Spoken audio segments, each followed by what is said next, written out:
Ankara की ठंडी सड़कों पर इन दिनों जो बेचैनी पसरी है वह सिर्फ राजनीति या अर्थव्यवस्था को लेकर नहीं है, बल्कि सीधे सीधे इंसानी जिंदगी से जुड़ी हुई है। तुर्की, जो कभी अपने हेल्थ केयर सिस्टम पर गर्व करता था, आज दवाओं और मेडिकल सप्लाई की ऐसी कमी से जूझ रहा है जिसे वहां के डॉक्टर साइलेंट इमरजेंसी कहने लगे हैं।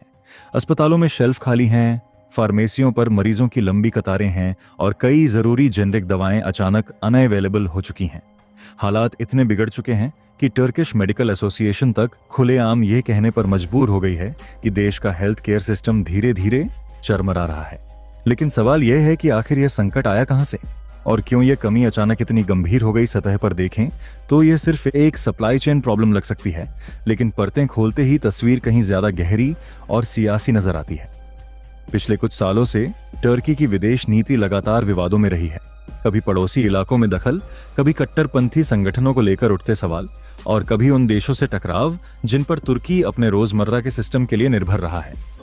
इन्हीं देशों में सबसे अहम नाम है भारत, एक ऐसा देश जो दुनिया का फार्मेसी हब कहलाता है और जिसकी जेनेरिक दवाओं पर आधा विश्व टिका हुआ है। तुर्की भी कोई अपवाद नहीं था। सालों से तुर्की की मेडिकल जरूरतों का एक बड़ा हिस्सा भारतीय फार्मास्यूटिकल कंपनियां पूरा करती रही हैं। यहीं से कहानी में पहला मोड़ आता है। तुर्की हर साल भारत से मिलियंस ऑफ डॉलर की दवाइयां इंपोर्ट करता रहा है, खासतौर पर सस्ती और प्रभावी जेनेरिक मेडिसिन्स, जिनके बिना वहां का पब्लिक हेल्थ सिस्टम चल ही नहीं सकता। लेकिन पिछले कुछ समय से यह सप्लाई धीमी पड़ने लगी। पहले देरी, फिर आंशिक कटौती और अब कई रिपोर्ट्स में दावा किया जा रहा है कि भारत से आने वाली कुछ प्रमुख शिपमेंट्स पूरी तरह रोक दी गई हैं। तुर्की के लिए यह सिर्फ व्यापारिक झटका नहीं था, बल्कि सीधे अस्पतालों और मरीजों तक असर डालने वाला फैसला था। सवाल उठने लगे, क्या यह सिर्फ आर्थिक कारण है या इसके पीछे कोई बड़ा जियोपॉलिटिकल मैसेज छिपा है। सस्पेंस तब और गहराता है जब तस्वीर में पाकिस्तान का नाम उभरता है। पाकिस्तान, जिसे अक्सर तुर्की का करीबी और छोटा भाई कहा जाता है, लंबे समय से भारत के साथ तनावपूर्ण रिश्तों में रहा है। अंतर्राष्ट्रीय मंचों पर तुर्की और पाकिस्तान की जुगलबंदी कोई नई बात नहीं है, चाहे वह कश्मीर का मुद्दा हो या भारत के खिलाफ बयानबाजी। ऐसे में भारत का यह कदम कि वह एक साथ दो देशों को झटका दे, संयोग नहीं लगता। यह एक सोचा समझा स्ट्रैटेजिक सिग्नल जैसा दिखाई देता है, एक ऐसा सिग्नल जो दवाओं के जरिए दिया जा रहा है, गोलियों के नहीं। और फिर आता है कहानी का सबसे चौंकाने वाला हिस्सा। जिन भारतीय जेनेरिक दवाओं की शिपमेंट तुर्की के लिए रोकी जा रही हैं, उन्हें पूरी तरह कैंसिल नहीं किया गया, बल्कि इन सप्लाई को डायवर्ट कर दिया गया है। दिशा बदली है, मंजिल बदली है, और यह नई मंजिल है अफगानिस्तान, एक ऐसा देश जो दशकों से युद्ध, अस्थिरता और मानवीय संकट से जूझ रहा है, और जहां मेडिकल सप्लाई की हालत तुर्की से कहीं ज्यादा नाजुक है।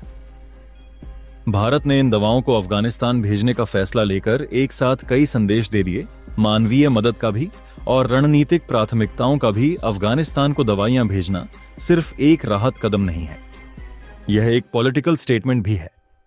भारत लंबे समय से यह दिखाने की कोशिश करता रहा है कि उसकी विदेश नीति का केंद्र मानवीय सहायता और जरूरतमंद देशों की मदद है। वहीं दूसरी तरफ तुर्की जैसे देश जो भारत के खिलाफ खड़े नजर आते हैं, उन्हें यह साफ संकेत भी दिया जा रहा है कि निर्भरता का इस्तेमाल दबाव के तौर पर किया जा सकता है। तुर्की के अस्पतालों में जब डॉक्टर किसी मरीज को यह कहते हैं कि यह दवा उपलब्ध नहीं है, तो उस एक लाइन के पीछे पूरी वैश्विक राजनीति की गूंज सुनाई देती है। सस्पेंस यहीं खत्म नहीं होता। तुर्की के भीतर भी सवाल उठने लगे हैं। क्या सरकार ने समय रहते वैकल्पिक सप्लायर क्यों नहीं ढूंढे? क्या भारत पर जरूरत से ज्यादा निर्भर रहना एक रणनीतिक भूल थी? और क्या विदेश नीति के फैसलों की कीमत अब आम तुर्की नागरिक अपनी सेहत से चुका रहा है? सोशल मीडिया से लेकर मेडिकल कॉन्फ्रेंस तक एक ही चर्चा है, दवाएं कहां गईं और उन्हें वापस कैसे लाया जाए। कहानी के इस मोड़ पर भारत शांत है, लेकिन उसका फैसला बोल रहा है। न कोई आधिकारिक बयान, न कोई खुलेआम चेतावनी, बस सप्लाई की दिशा बदल दी गई है, और यही चुप्पी सबसे ज्यादा डरावनी है। तुर्की के लिए यह संकट सिर्फ दवाओं की कमी का नहीं, बल्कि यह एहसास भी है कि वैश्विक मंच पर रिश्ते सिर्फ भाषणों से नहीं, सप्लाई लाइनों से चलते हैं, और जब ये लाइनें कटती हैं तो असर सीधा जिंदगी पर पड़ता है। अब सवाल यह नहीं है कि तुर्की में मेडिकल क्राइसिस है या नहीं, वह तो साफ दिख रहा है। असली सवाल यह है कि आगे क्या होगा। क्या तुर्की अपनी नीतियों पर पुनर्विचार करेगा?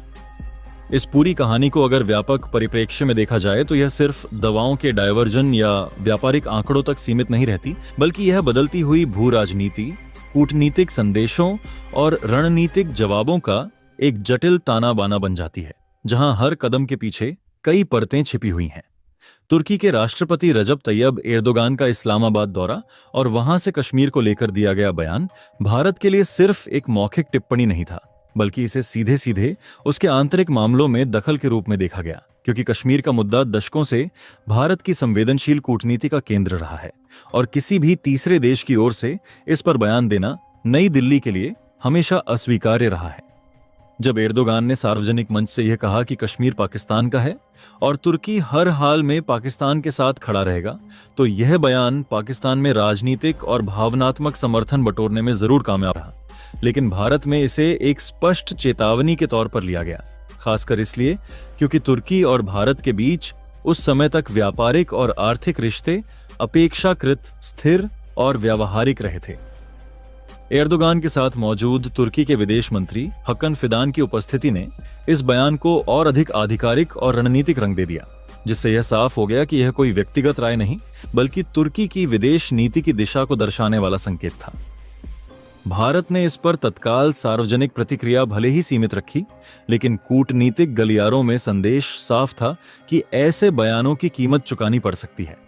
इसके बाद जो बदलाव दिखा वह सीधे तौर पर भारत तुर्की दवा व्यापार में नजर आने लगा, जहां भारत, जिसे दुनिया की फार्मेसी कहा जाता है, वर्षों से तुर्की को बड़े पैमाने पर जेनरिक दवाइयां और मेडिकल सप्लाई भेजता रहा है। वित्तीय वर्ष 2022 से 23 में लगभग $138 मिलियन की दवाइयों का निर्यात इस रिश्ते की मजबूती को दर्शाता था, लेकिन इसके बाद अचानक गिरावट का सिलसिला शुरू हुआ। पहले 18% की कमी के साथ यह आंकड़ा $112 मिलियन तक आया और फिर 2024 के वित्तीय वर्ष में करीब 12% की, और गिरावट के बाद यह $98 मिलियन पर पहुंच गया। आधिकारिक तौर पर इन गिरावटों को बाजार की परिस्थितियों, मांग आपूर्ति के संतुलन और वैश्विक आर्थिक अनिश्चितताओं से जोड़ा गया, लेकिन कूटनीतिक विश्लेषकों का मानना है कि इसके पीछे एक मौन लेकिन स्पष्ट राजनीतिक संदेश भी छिपा हुआ था। इसी संदर्भ में अफगानिस्तान का नाम सामने आना इस कहानी को और दिलचस्प बना देता है।